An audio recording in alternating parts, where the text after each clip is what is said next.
राणा जी, आपको, मेरे दोनों आदरणीय को पैनलिस्ट को और आपके चैनल के सभी प्यारे प्यारे दर्शकों को भारतीय जनता पार्टी की तरफ से मेरा यानी डॉक्टर आशीष का प्यार भरा नमस्कार। राणा जी, असल में दिक्कत क्या है कि इस समय कांग्रेस के प्रवक्ता आपके सवाल का जवाब इसलिए नहीं दे पा रहे बार बार पूछने पे, क्योंकि सैम पित्रोदा का बयान उनके गले में मच्छी की हड्डी की तरह फंस चुका है, जिसको ना तो वो अपना सकते हैं और ना ही उसको मना कर सकते हैं। क्योंकि सैम पित्रोदा ये कहते हैं हमारा, उनका व्यक्तिगत बयान है। अरे सैम पित्रोदा कौन है मालूम भी है आपको? सैम पित्रोदा आपके 54 साल के बालक के राजनीतिक गुरु हैं। सैम पित्रोदा वो व्यक्ति हैं जिनके लिए कहा जाता है he is the mentor, friend, philosopher and guide. Sam Pitroda वो व्यक्ति हैं जो इंडियन ओवरसीज कांग्रेस के चेयरपर्सन हैं।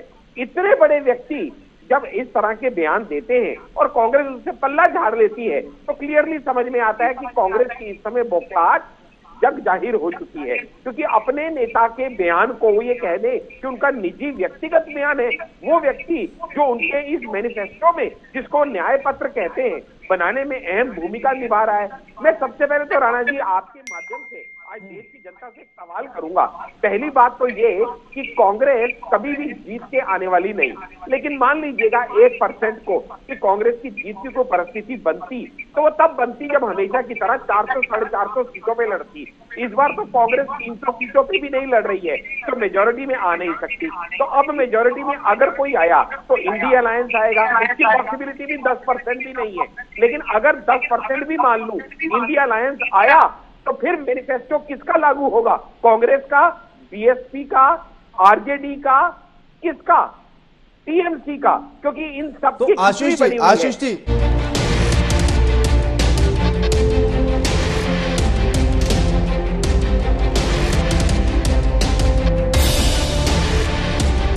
अब सवाल इस पर मेरा यह है कि अगर आप इस बात से निश्चिंत है कि कांग्रेस आने वाली नहीं, इंडिया अलायंस आएगा, और आएगा तो फिर किसका मैनिफेस्टो लागू होगा, या फिर सबका मिलाकर एक मैनिफेस्टो बनाया जाएगा?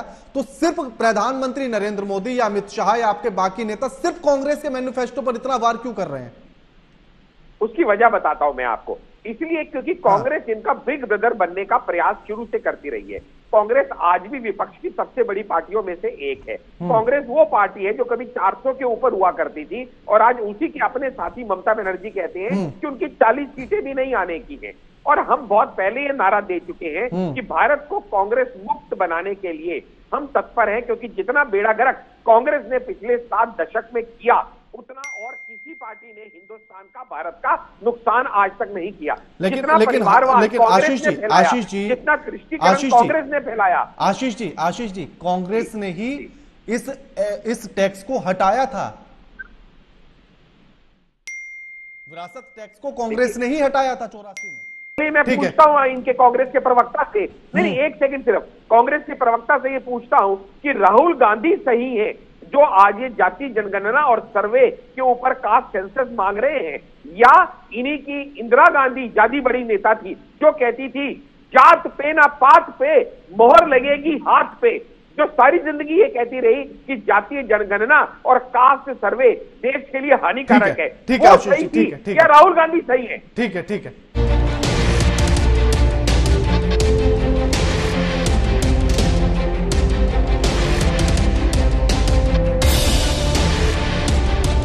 राणा जी, असल में यहाँ देखने वाली और समझने वाली बात यह है कि क्या होता है कि जब ये एक बयान है, ये कहते हैं कि भी यूएस गवर्नमेंट इतना परसेंट पैसा, 55% फॉर एग्जांपल, किसी की डेथ के बाद अपने पास कब्जे में ले लेती है। सरकार के पास पैसा आना, वो सरकार जो कि निष्पक्ष होकर काम करे, एक अलग विषय होता है। और वो सरकार जो कि ठीक मॉडल कोड ऑफ कंडक्ट लगने से चंद घंटे पहले 123 प्रॉपर्टीज, कई हजारों करोड़ की वक्फ बोर्ड के नाम कर दे, वो एक अलग विषय होता है। यानी कि जब क्लियरली ये दिख रहा हो कि कांग्रेस की जो सोच है वो परिवारवाद की, अपने परिवार को आगे बढ़ाने की, वो तुष्टिकरण की, यानी एक पर्टिकुलर समाज विशेष को। आशीष जी, आजादी के बाद जवाहरलाल नेहरू ने 200 करोड़ से ज्यादा की संपत्ति में से 98% देश के नाम किया था, दान दिया था वो अपनी संपत्ति का। आप उस पार्टी को कह रहे हैं कि वो सिर्फ सब कुछ हड़प जाएगी? आप एक बात समझिएगा, आप भी देख रहे होंगे कि किस तरह से रोज प्रतिदिन कांग्रेस का पतन होता जा रहा है सिद्धांतों का। जो इंदिरा गांधी के टाइम पे कांग्रेस थी वो भी बहुत अच्छी नहीं थी, लेकिन आज सोनिया गांधी के टाइम की कांग्रेस तो बहुत ही ज्यादा गिरावट में आ चुकी है। यानी कि आप ये मानते हैं कि जवाहरलाल नेहरू के समय पर कांग्रेस अच्छी थी and Congress is country. Ashish ji, आप ये मानते हैं कि जवाहरलाल नेहरू के समय पर कांग्रेस अच्छी थी? मैंने ये कहा एक कंपैरेटिव डिग्री कि धीरे धीरे उसका जो नैतिकता का पतन होता चला जा रहा है। हर रोज हर आने वाली पीढ़ी जो है और ज्यादा कांग्रेस को गिरावट की तरफ ले जाती जा रही है। ठीक है आशीष जी, समय भी कम है। ठीक है, सीटों पे आज हम खड़े हुए हैं। ठीक है।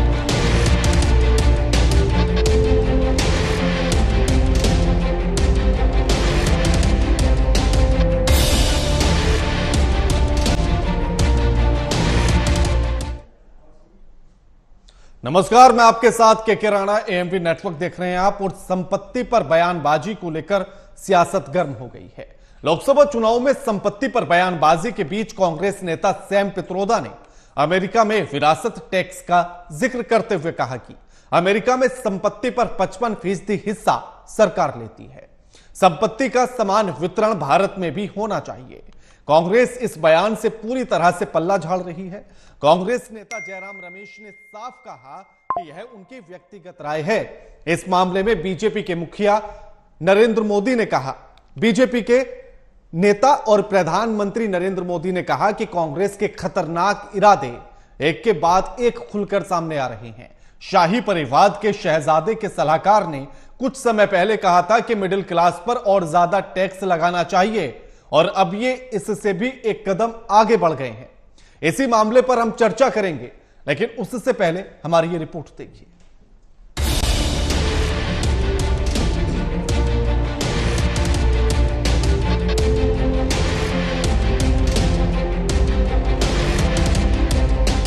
लोकसभा चुनावों के बीच कांग्रेस के वेल्थ सर्वे पीएम मोदी के लोगों की संपत्ति छीनने के बयान को लेकर राजनीति गरमाई हुई है। इस बीच ओवरसीज कांग्रेस के चेयरमैन सैम पित्रोदा ने विरासत कर को लेकर अपनी राय रखी है। सैम पित्रोदा ने संपत्ति के फिर से बंटवारे पर पार्टी के रुख का समर्थन किया है। इसके साथ ही पित्रोदा ने देश में विरासत कर कानून की वकालत की है। धन के पुनर्वितरण की दिशा में नीति की आवश्यकता पर जोर देते हुए पित्रोदा ने अमेरिका का हवाला दिया है। In America, there is an inheritance tax. So if, let's say, one has $100 million worth of wealth, and when he dies, he can only transfer probably 45% to his children. 55% is grabbed by government. Now that's an interesting law. It says you in your generation made wealth, you are leaving now, you must leave your wealth for public. Not all of it, half of it, which to me sounds fair. In India you don't have that. Congress की तरफ से पित्रोदा के इस बयान से पूरी तरीके से पल्ला झाड़ लिया गया है। कांग्रेस नेता जयराम रमेश ने साफ कहा, यह उनकी व्यक्तिगत राय है, इसका कांग्रेस पार्टी से कोई लेना देना नहीं है। लेकिन उनके इस बयान के बाद सियासी माहौल गर्मा गया है। इस बीच बीजेपी के दिग्गज नेता व केंद्रीय मंत्री अमित शाह ने पलटवार किया है और कहा है कि सैम पित्रोदा के बयान से कांग्रेस पूरी तरह से बेनकाब हो गई है। कांग्रेस के घोषणा पत्र बनाने में जिसका सबसे बड़ा योगदान रहा है वह है Sam Pitroda. Congress party Sam Pitroda के बयान के बाद कंप्लीटली एक्सपोज हो गई। सबसे पहले घोषणा पत्र में सर्वे, मनमोहन सिंह का पुराना बयान जो कांग्रेस की लेगेसी है कि हम देश के संसाधन पर सबसे पहला अधिकार माइनॉरिटीज का मानते हैं, और अब इनके मैनिफेस्टो बनाने में जिनकी अहम भूमिका है वो सैम पित्रोदा का बयान। पीएम मोदी ने कहा कि कांग्रेस के खतरनाक इरादे एक के बाद एक खुलकर सामने आ रहे हैं। शाही परिवार के शहजादे के सलाहकार ने कुछ समय पहले कहा था कि मिडिल क्लास पर और ज्यादा टैक्स लगाना चाहिए, और अब ये इससे भी एक कदम आगे बढ़ गए हैं। कांग्रेस पार्टी के खतरनाक इरादे एक के बाद एक खुलकर सामने आ रहे।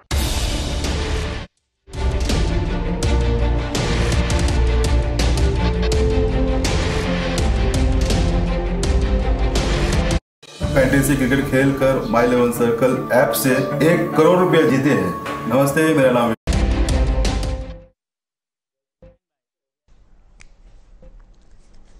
अब हमारे साथ जो मेहमान जुड़ गए इस मुद्दे पर चर्चा करने के लिए, उनका परिचय आपसे करा देते हैं। हमारे साथ डॉक्टर आशीष हांडा जुड़ गए हैं, नेता हैं बीजेपी के। भूदेव शर्मा जुड़ गए हैं, प्रवक्ता हैं कांग्रेस पार्टी के।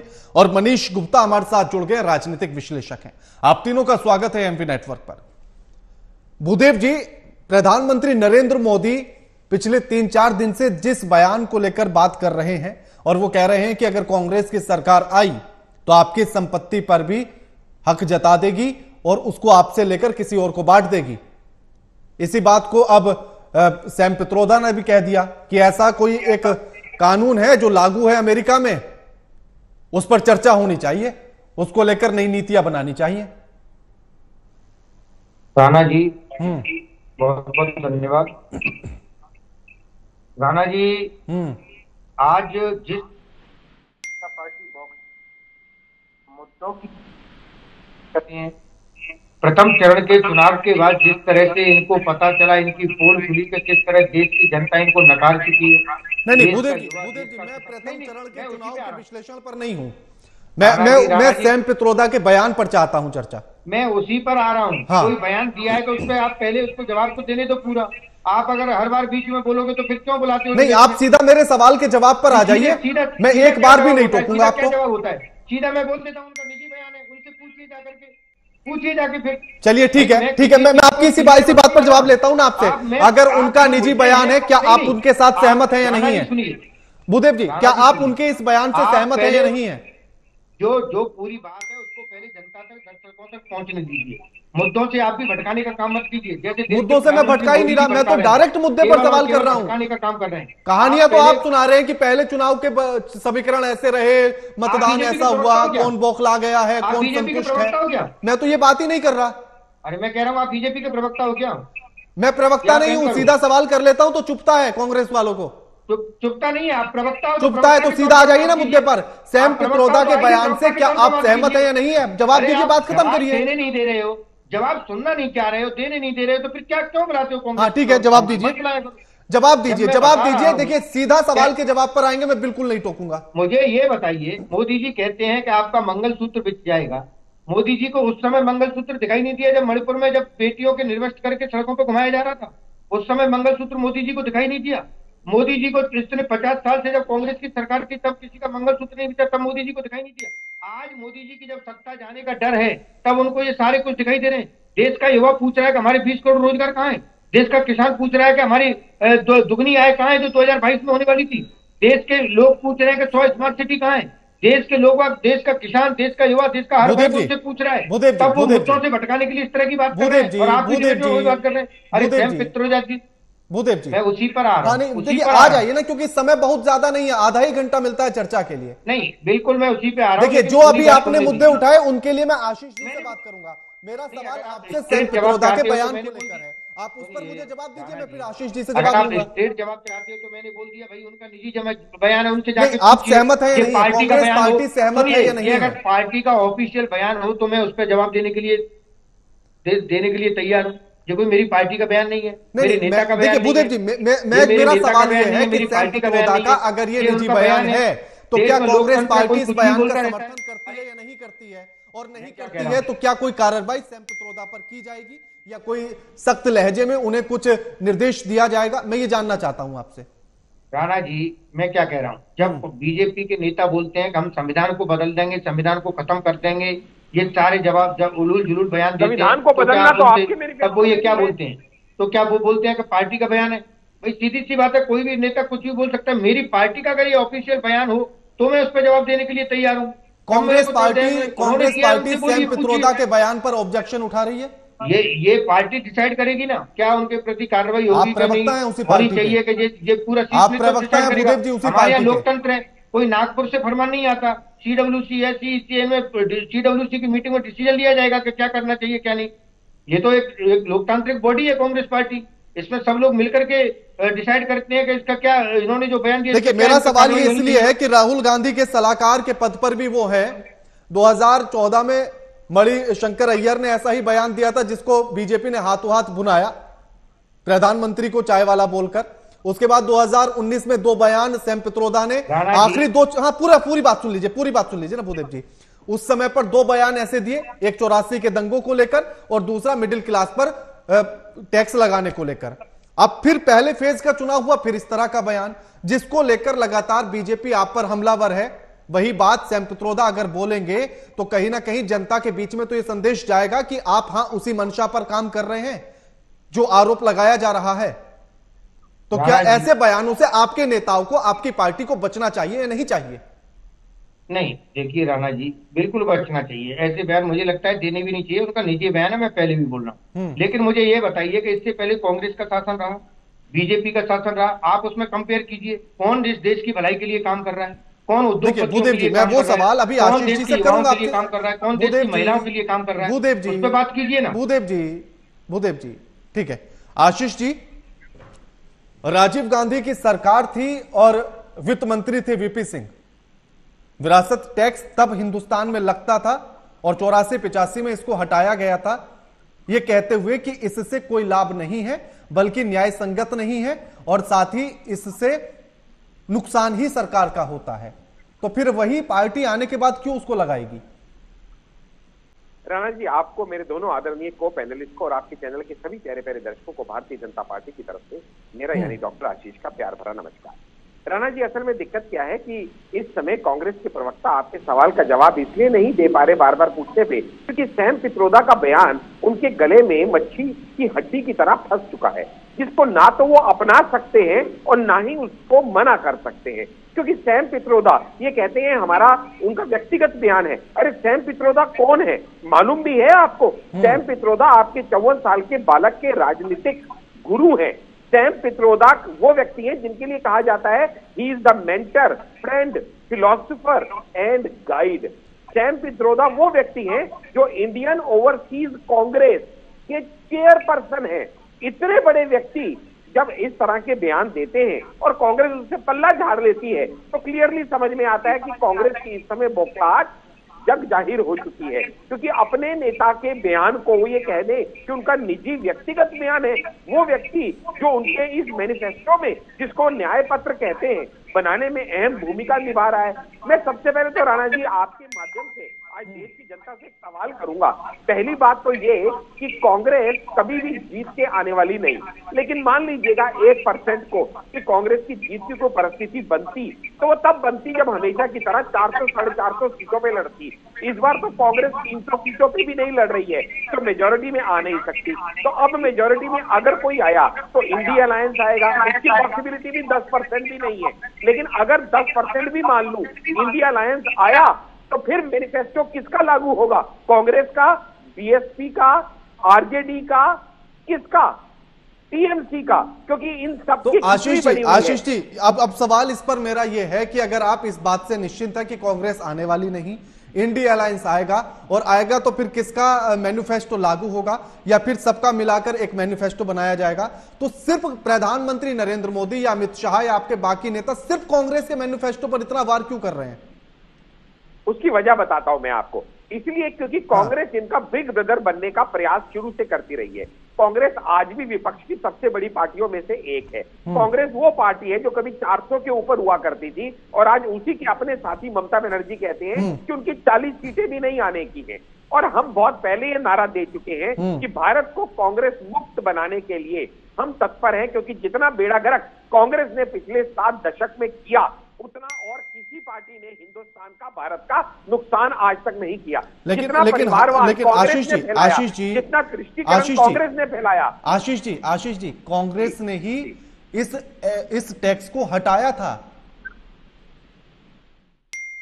विरासत टैक्स को कांग्रेस ने ही हटाया था 84 में। मैं पूछता हूं इनके कांग्रेस के प्रवक्ता से, नहीं एक सेकंड, सिर्फ कांग्रेस के प्रवक्ता से ये पूछता हूं कि राहुल गांधी सही है जो आज ये जाति जनगणना और सर्वे के ऊपर कास्ट सेंसस मांग रहे हैं, या इन्हीं की इंदिरा गांधी ज्यादा बड़ी नेता थी जो कहती थी जात पे ना पात पे मोहर लगेगी हाथ पे, जो सारी जिंदगी ये कहती रही कि जातीय जनगणना और कास्ट सर्वे देश के लिए हानिकारक है। ठीक है आशीष जी, ठीक है, क्या राहुल गांधी सही है? ठीक है। मनीष गुप्ता जी, जो बयानबाजियां अब चल रही हैं, इन बयानों को किस तरह से देखा जाए, और क्या कांग्रेस ये समझती है कि सैम पित्रोदा ही हैं जो कांग्रेस पार्टी के लिए संजीवनी बूटी हो सकते हैं, और वही हैं जो बार बार बयान देकर डुबा भी रहे हैं। देखिए, कम से कम 6 बार सैम पित्रोदा कांग्रेस को बैकफुट पर ला चुके हैं। अभी कांग्रेस के प्रवक्ता भूदेव शर्मा जी ने बड़ी आसानी से कह दिया कि सैम पित्रोदा जो है उनका बयान ऑफिशियल नहीं है, पार्टी का बयान नहीं। ठीक है, दिस इज फाइन, बट अभी आशीष हांडा जी ने एक बड़ी अच्छी बात यह कही कि भाई सैम पित्रोदा का जो लेवल है वो किसी सामान्य नेता का नहीं है। He is not a political background. Sam Pitroda 82 साल के व्यक्ति हैं, पहली बात। और जितने क्वालिफाइड व्यक्ति सैम पित्रोदा हैं कांग्रेस में, उतना क्वालिफाइड व्यक्ति आज भी कोई नहीं है, पहली बात। सैम पित्रोदा का नाम है सत्यनारायण गंगाराम पित्रोदा, ठीक है। और इनको 1984 में इंदिरा गांधी लेके आई, इंदिरा गांधी के राजनीतिक तकनीकी सलाहकार बने। उसके बाद उनकी मृत्यु के बाद राजीव गांधी के साथ ये 10 साल तक रहे और जितने भी दूरसंचार पे काम हुआ सब सैम पित्रोदा ने किया। जो कहता है राजीव गांधी कंप्यूटर लाए थे, तो जो भी कंप्यूटर पर राजीव गांधी ने काम किया वो दरअसल सैम पित्रोदा ने किया। इसके बाद राजीव गांधी के बाद जब मनमोहन की सरकार आई तो मनमोहन की सरकार में इनको वापस लाए, रेलवे पे इन्होंने काम किया, दूरसंचार पे काम किया पूरे 10 साल मनमोहन सिंह के साथ। मनमोहन सिंह के टेक्निकल सलाहकार ये रहे। उसके बाद अब ये पूरी कांग्रेस पार्टी और राहुल गांधी के सलाहकार हैं। तो इनका कहना राजनीतिक बयान नहीं है, इनका कहना एक पॉलिसी और विजन डॉक्यूमेंट है। बिल्कुल, विजन, कांग्रेस का विजन डॉक्यूमेंट बनाने में इस व्यक्ति का 99% रोल है। सिर्फ ये डिसाइड करता है, इस व्यक्ति का विचार डिसाइड करता है कि कांग्रेस के द्वारा अगर देश का विकास होगा तो कैसे होगा।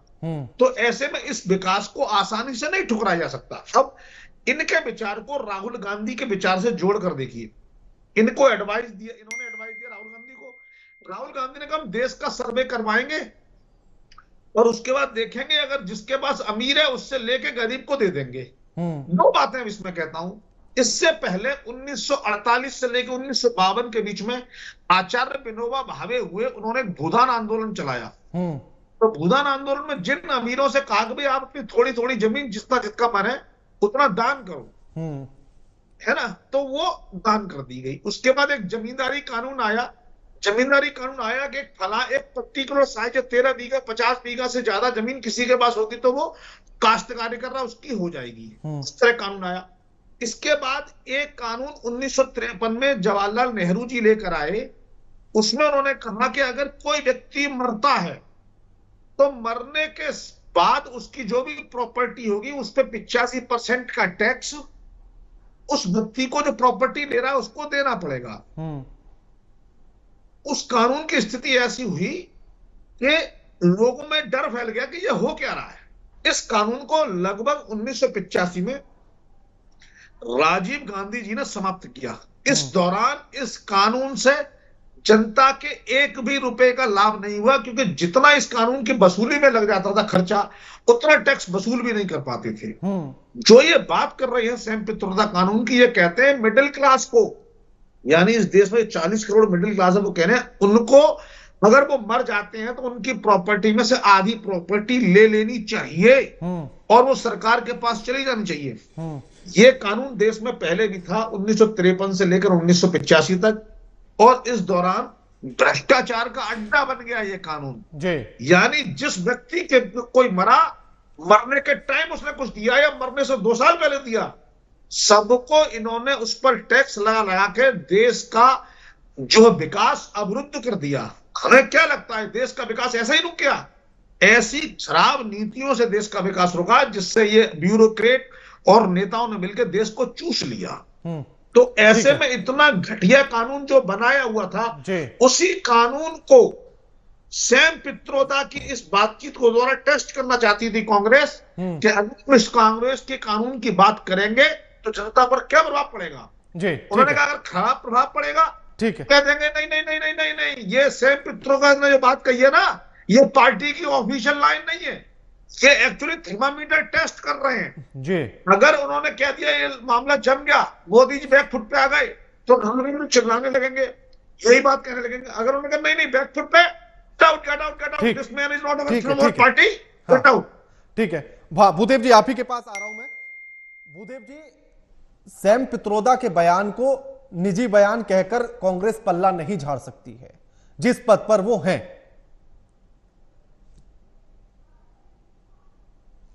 बीजेपी के घोषित और अघोषित जितने भी प्रवक्ता हैं, मेरा तो उनसे सवाल है, उसका जवाब दे देंगे, मैं इनके सवालों का जवाब दे दूंगा। 20 करोड़ रोजगार कहां है? किसानों की आय दोगुनी कहां है? 100 स्मार्ट सिटी कहां है? महिलाओं के साथ बलात्कार हुआ जो मणिपुर में, मोदी जी क्यों नहीं जा पा रहे हैं? आज अगर मोदी जी कहीं जनसभा करने जाते हैं तो वो अपने 10 साल के विकास को क्यों नहीं बताते हैं? मेरा सवालों का जवाब दीजिए, मैं उनका जवाब मांग रहा हूं। नहीं, भूदेव जी, यानी कि सैम पित्रोदा के बयान पर आप कुछ नहीं कहेंगे? प्रवक्ता के तौर पर बात कीजिए या एंकर बन के बात कीजिए। एंकर बन के सवाल पूछिए या बीजेपी के प्रवक्ता बन के? एंकर बनकर ही सवाल पूछा है आपसे, मेरे मुद्दों पर एंकर बनकर ही सवाल पूछा है आपसे। जरूरत है उस पर। हाँ बिल्कुल। देखिए भूदेव जी, होता क्या है ना कि जब सवाल का जवाब ना आता हो तो सीधा बड़ा आसान फॉर्मूला विपक्ष ने अपना लिया है। भूदेव जी सुन लीजिए, बड़ा आसान तरीका विपक्ष ने अपना लिया है कि अगर सवाल का जवाब ना आता हो तो मीडिया पर ही आरोप लगा दो, उसी को गोदी जैसे शब्दों का इस्तेमाल कर दो। बिल्कुल, क्योंकि खुद के सवालों का जवाब दिया नहीं जाता, सैम पित्रोदा के बयान का जवाब दिया नहीं जाता, तो ठीक है मीडिया को कह दो। 10 साल से क्या कर रहे हैं? झुंझुना बजा रहे हैं कहीं? 10 साल से क्या कर रहे हैं? वही तो कह रहा हूं ना मैं। आपके क्या बयान आते हैं उन पर आपसे बचाव नहीं होता, तो आपको आसान तरीका लगता है कि मीडिया पर आरोप लगा दो। आपको ये नहीं दिखाई दिया कि जब आशीष जी से मैंने तीखा सवाल किया, ये आपको नहीं दिखा होगा, है ना? क्योंकि आपको तो अपने वाला बयान दिखाई देगा, आपको अपने वाले सवाल चुभेंगे जो आपसे पूछे हैं, और जब आपसे उनका जवाब नहीं दिया जाएगा तो आप सीधे तौर पर मीडिया पर आरोप लगा देंगे, क्योंकि आपको पता है कि इससे बेहतर रास्ता आपके लिए है नहीं। हाँ बिल्कुल, ठीक है, ठीक है, ठीक है। देखिए आपसे नहीं जवाब दिया जा रहा, मुझे पता है। अगर आप थोड़ी सी भी तैयारी करके आते, अगर भूदेव जी आप थोड़ी सी भी तैयारी करके आते ना इस टॉपिक पर, डिबेट में बुलाया, हाँ बिल्कुल डिबेट में बुलाया है, आरोप लगाने के लिए नहीं बुलाया था, जवाब देने के लिए बुलाया था, और जनता जवाब मांगती है आपसे, आरोप नहीं मांगती है। यूपी में यहाँ पे कई गांवों ने जो क्या इलेक्शन का बहिष्कार किया है, वो क्यों किया?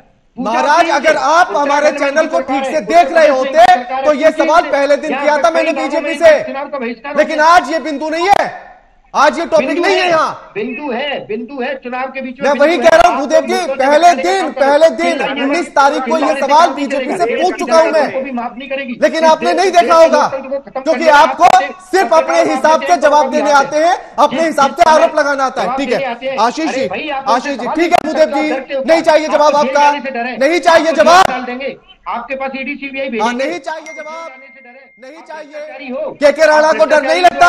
डर लगेगा राहुल गांधी को, डर लगेगा प्रियंका गांधी को, डर लगेगा सोनिया गांधी को, डर लगेगा भूदेव शर्मा को, के राणा को नहीं लगेगा, क्योंकि के राणा ने भ्रष्टाचार नहीं किया। के राणा अपनी सैलरी पर चलता है। लौटूंगा भूदेव जी, आशीष जी, जयंत सिन्हा, हाँ ठीक है भूदेव जी प्लीज, हाँ ठीक है, मैं भी वही कह रहा हूँ कि उल जुलूल बातें करने से काम नहीं चलेगा, सटीक जवाब देने से काम चलेगा। आशीष जी, एक बार आवाज डाउन कीजिए भूदेव जी की, ऐसे चर्चा नहीं होती है। आशीष जी, जयंत सिन्हा ने भी इस बात को कहा और आपके पूर्व वित्त मंत्री अरुण जेटली ने भी इसी विरासत टैक्स को लेकर तमाम तारीफें की थी कि अगर विरासत टैक्स लगेगा तो उसके बाद तमाम तरह के अनुदान मिलते हैं शिक्षा के लिए और स्वास्थ्य के लिए, तो तब तो आपको भी अच्छा लग रहा था। राणा जी, असल में यहाँ देखने वाली और समझने वाली बात यह है कि क्या होता है कि जब ये एक बयान है, ये कहते हैं कि भाई यूएस गवर्नमेंट इतना परसेंट पैसा 55% फॉर एग्जांपल किसी की डेथ के बाद अपने पास कब्जे में ले लेती है। सरकार के पास पैसा आना, वो सरकार जो कि निष्पक्ष होकर काम करे, एक अलग विषय होता है, और वो सरकार जो कि ठीक मॉडल कोड ऑफ कंडक्ट लगने से चंद घंटे पहले 123 प्रॉपर्टीज कई हजारों करोड़ की वक्फ बोर्ड के नाम कर दे, वो एक अलग विषय होता है। यानी कि जब क्लियरली ये दिख रहा हो कि कांग्रेस की जो सोच है वो परिवारवाद की, अपने परिवार को आगे बढ़ाने की, वो कृषिकरण की, यानी एक पर्टिकुलर समाज विशेष को। आशीष जी, आजादी के बाद जवाहरलाल नेहरू ने 200 करोड़ से ज्यादा की संपत्ति में से 98% देश के नाम किया था, दान दिया था वो अपनी संपत्ति का। आप उस पार्टी को कह रहे हैं कि वो सिर्फ सब कुछ हड़प जाएगी? आप एक बात समझिएगा, आप भी देख रहे होंगे कि किस तरह से रोज प्रतिदिन कांग्रेस का पतन होता जा रहा है सिद्धांतों का। जो इंदिरा गांधी के टाइम पे कांग्रेस थी वो भी बहुत अच्छी नहीं थी, लेकिन आज सोनिया गांधी के टाइम की कांग्रेस तो बहुत ही ज्यादा गिरावट में आ चुकी है। यानी कि आप ये मानते हैं कि जवाहरलाल नेहरू के समय पर कांग्रेस अच्छी थी and Congress is country? Ashish ji, आप ये मानते हैं कि जवाहरलाल नेहरू के समय पर कांग्रेस अच्छी थी? मैंने ये कहा एक कंपैरेटिव डिग्री कि धीरे धीरे उसका जो नैतिकता का पतन होता चला जा रहा है। हर रोज हर आने वाली पीढ़ी जो है और ज्यादा कांग्रेस को गिरावट की तरफ ले जाती जा रही है। ठीक है आशीष जी, समय भी कम है। ठीक है, सीटों पे आज हम खड़े हुए हैं। ठीक है मनीष गुप्ता जी, शायद सैम पित्रोदा को भी उस कानून के बारे में, उस एक्ट के बारे में या टैक्स के बारे में ठीक से नहीं पता था, क्योंकि अमेरिका में ऐसा टैक्स संपत्ति पर है, विरासत पर नहीं है। विरासत पर केवल 6 स्टेट में लगा हुआ है और वो भी स्टेट में अलग अलग परसेंटेज पर है। नहीं, देखिए आप बात समझिए, जो हिंदुस्तान में संपत्ति शुल्क कानून था, एस्टेट ड्यूटी एक्ट 1953, वो ये कहता था कि जैसे जो भी व्यक्ति मर रहा है, उस मरते के समय या मरने के बाद जो प्रॉपर्टी जाएगी उस पर 85% टैक्स नहीं। मनीष गुप्ता जी, मैं थोड़ा सा टोकना चाहता हूं क्योंकि मेरे पास समय भी कम है। मैं अमेरिका के उस टैक्स की बात कर रहा हूं जो सैम पित्रोदा ने जिसका जिक्र किया। वहां विरासत टैक्स सिर्फ और सिर्फ 6 स्टेट में लगता है, पूरी कंट्री में केवल संपत्ति टैक्स लगता है। विरासत टैक्स केवल 6 स्टेट में। ये कह रहे थे कि जैसा अमेरिका में लगता है वैसा इंडिया में लगना चाहिए।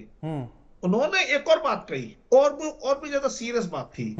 उन्होंने कहा कि मिडिल क्लास को स्वार्थी नहीं बनना चाहिए। बिल्कुल, 2019 में कहा था। जब उन्होंने अपनी जिंदगी जी ली तो तब उन्हें अपनी संपत्ति देश को दे देनी चाहिए, पूरी नहीं तो आधी। अब जो पहले का जो टैक्स था वो अमीरों पे लगता था, यहां सैम पित्रोदा ने पूरे मिडिल क्लास को घसीट लिया। उन्हें लगता है कि मिडिल क्लास का जो वोटर है वो बीजेपी का है, तो उन्होंने कहा मिडिल क्लास से छीन लेंगे। तो ऐसे में अगर इस बात को मोदी जी की बात से जोड़ें जी कि जो अमीर है उससे ले, जो आपका मंगलसूत्र छीन लेंगे, यानी अगर मेरे को मेरी दादी मेरी माँ को मंगलसूत्र देके जाएगी तो वो कह देगा नहीं दे तो मुझे दो, तो मंगलसूत्र छीनने वाली बात तो जस्टिफाई हो गई यहाँ पे। बिल्कुल मनीष जी, मैं एक और छोटा सा कमेंट आपसे चाह रहा हूँ। 20 बीघा जमीन थी। हाँ मनीष जी, एक छोटा सा कमेंट और मैं आपसे इस पर ले रहा हूं कि अगर बीजेपी इसी टैक्स को लेकर बात करती है, अरुण जेटली बात करते हैं, जयंत सिन्हा बात करते हैं, तो ये सही कैसे, और सैम पित्रोदा करते हैं तो गलत कैसे? मैं ये नहीं कह रहा हूं कि सही और गलत क्या है, मैं तो उस बात को रख रहा हूं। अरुण जेटली ने कब रखा मेरी जानकारी में नहीं है, चूंकि अभी 2015 और 2018। अब कांग्रेस के जो सबसे बड़े नेता हैं, प्रधानमंत्री पद का चेहरा है, वो राहुल गांधी हैं, वो एक खुली सभा में चुनाव के दौरान कह रहे हैं कि आर्थिक सर्वेक्षण कराएंगे जी, ठीक, और जिसके पास ज्यादा है ठीक है, ठीक है, बिल्कुल। ठीक है, शुक्रिया आप तीनों मेहमानों का हमारे साथ इस चर्चा में जुड़ने के लिए और ये तमाम बातचीत करने के लिए। लेकिन संपत्ति को बांटने की बात जो प्रधानमंत्री नरेंद्र मोदी 21 अप्रैल से लगातार अपने बयानों में कह रहे हैं, उसी बात को लेकर जब अमेरिका का जिक्र करते हुए सैम पित्रोदा ने कहा कि विरासत टैक्स अमेरिका में लगता है, तो इस पर चर्चा होनी चाहिए ताकि एक नई नीति बनाई जा सके। इसी को लेकर अब तूल सियासत में पकड़ा गया है, इसी को लेकर सियासत अब गर्म हो गई है, लेकिन अब किस नतीजे तक पहुंचेगी ये देखना होगा। लगातार खबरों के लिए देखते रहिए एएमपी नेटवर्क। नमस्कार।